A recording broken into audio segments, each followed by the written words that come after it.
Good morning. My name is Chief Strongblood. I am St. Vincent and the Grenadines' furthermost citizen.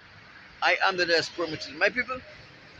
It was another beautiful day for a protest, and I enjoyed every moment of my protest. Let me first remind you the front of my sign says, I don't want the white man's money, the white man's woman, the white man's friendship, and or the white man's fee. And the reverse of my sign says, white man, why have you enslaved the African Americans, the Latinos, etc.?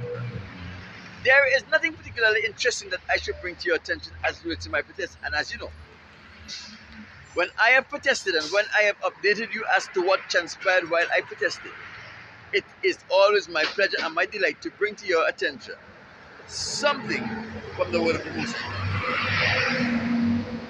We are now going to finish up Revelation chapter 14. And Revelation chapter 14 is a very simple thing because it is going to be repeating some of the things that we did before. But it is important that it repeats it because it allows us to tie in some things we dealt with earlier that are now coming to light. They are not mentioned, but they are coming to light in Revelation chapter 14. Revelation chapter 14 verse 16. And he that sat upon the cloud thrust in his sickle, and the earth was reaped. So when we left off the last time we spoke, an angel came up to the temple and said to him, the Son of Man who sat upon the cloud, that he must trust in his sickle, a sharp sickle, because the earth is ready to be reaped. Right? So now we are going on where he actually trusted in his sickle and the earth was reaped. Now verse 17 says, another angel came out of the temple, having in his hands a short sickle also.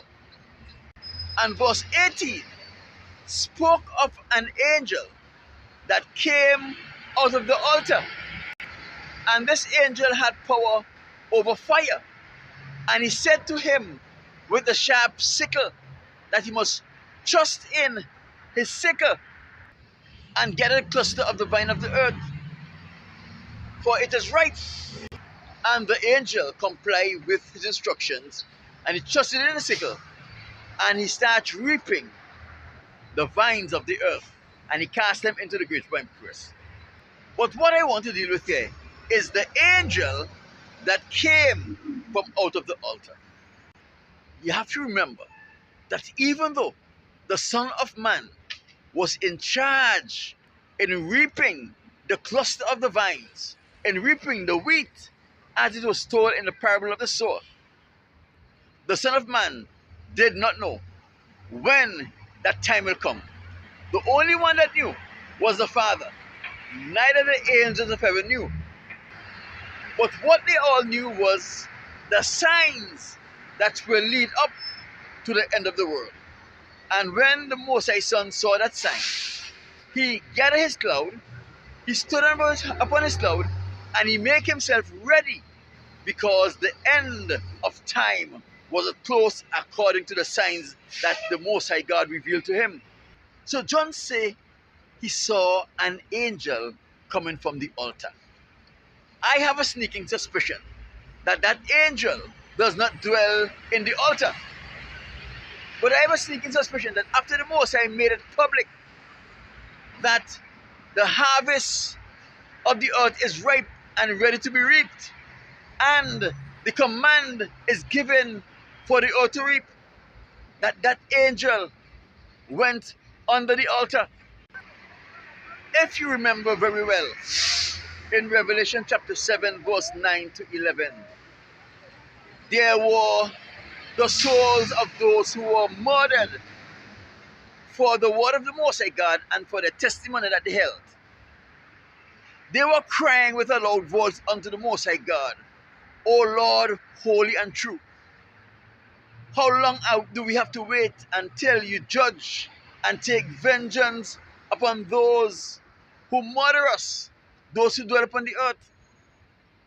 I have a sneaking suspicion that this angel went to those souls under the altar to inform them that the Most High God have given the declaration that it's time for the earth to be harvested. It is time for the closing of earth's history. It is time for those wicked people to be judged. So that is why he was seen coming from the earth, because already had a bigger assignment to do.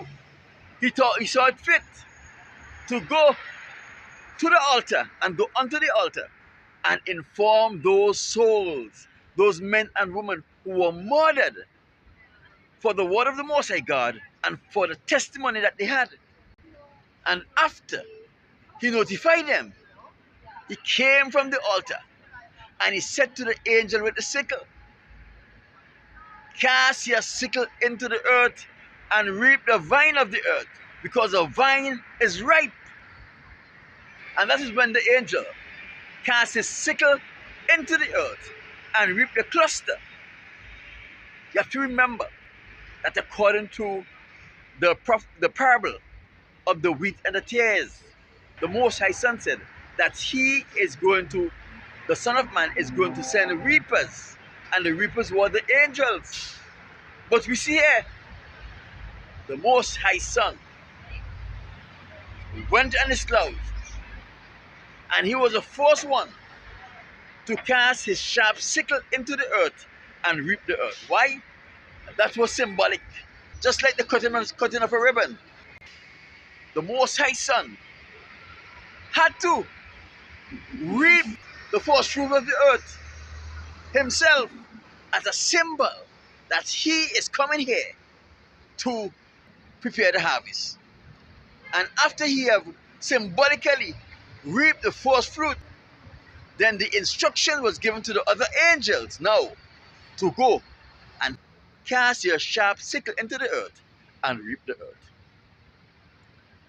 My name is Chief Strongland. I am St. Vincent and the Grenadines' favorite and most hated son. I am the Diaspora Machismo. Like this video, share this video, leave a comment on this video. Let me know what are your thoughts about this video. Remember, there are many more videos like this right here. Go peruse those videos and let me know what are your thoughts about those videos. Also remember to like or subscribe based on which social media platform you are viewing this from. And I will talk to you on Wednesday.